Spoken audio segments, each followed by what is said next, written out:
wabarakatuh. Perkenalkan, kami dari kelompok 5 akan menjelaskan materi mengenai penyakit HIV. Perkenalkan, nama saya Reka Nafisa dari kelas 1151. Saya Rahmalia Purnamasari dari kelas 11 IPA 1. Saya Ria Herunisa dari kelas 11 IPA 1. Saya Rodia dari kelas 11 IPA 1. Saya Nurfaida dari kelas 11 IPA 1. Terima kasih. Assalamualaikum warahmatullahi wabarakatuh. Nama saya Revanuki Suryansyah. Saya tidak mengikuti kerja kelompok PJOK dikarenakan ada urusan keluarga.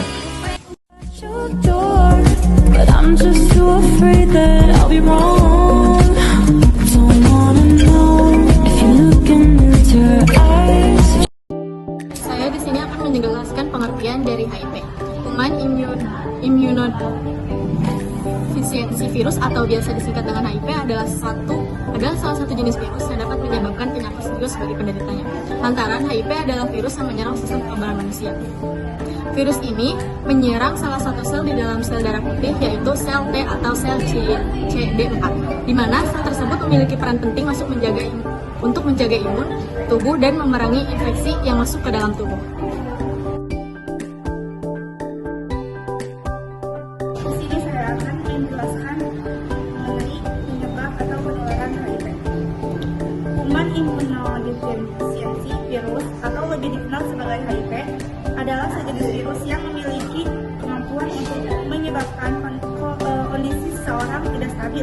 Ada beberapa faktor risiko yang dapat memicu penyakit HIV. Berikut di antaranya.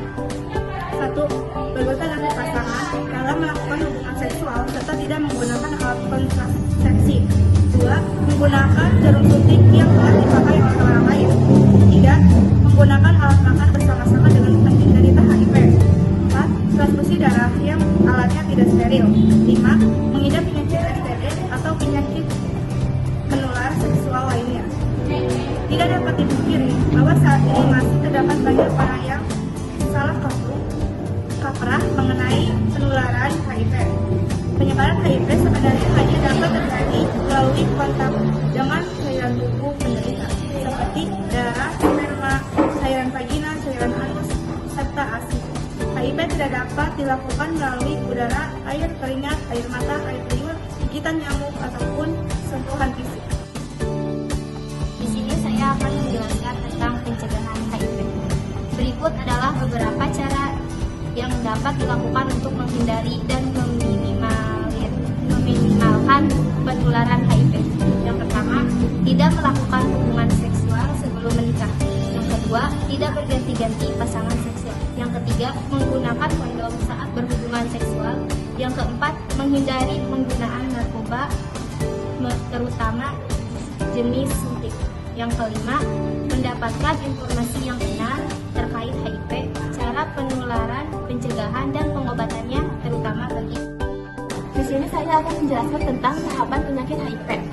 Penyakit HIV atau AIDS yang merupakan hasil dari infeksi human immunodefficiency.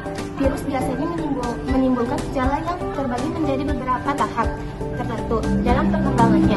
Adapun tahapan dari gejala HIV adalah sebagai berikut. 1. Tahap pertama terjadi ketika virus HIV atau menjangkit tubuh penderitanya. Umumnya, pada tahap pertama ini gejala HIV belum muncul di tahun-tahun awal. Adapun gejala HIV pada tahap pertama yaitu 1. Mudah terserang penyakit flu, demam, sakit tenggorokan, timbul luang, nyeri otot. Tahap kedua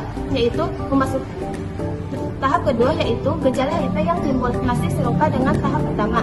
Tahap kedua ini biasanya akan berlangsung kurang lebih selama 10 tahun apabila tidak menjalani pengobatan. Pada tahap kedua ini, virus akan mulai menyebar dan semakin merusak sistem kekebalan tubuh. Penderita HIV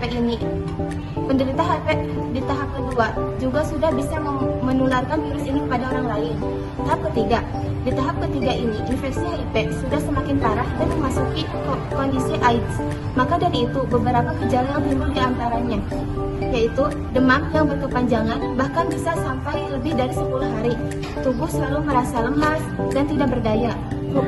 Kesulitan untuk bernapas, mengalami gangguan diare kronis dan terjadi dalam kurun waktu lama, mudah terserang infeksi jamur pada mulut, tenggorokan, dan alat kelamin. berat badan turun drastis karena kehilangan nafsu makan.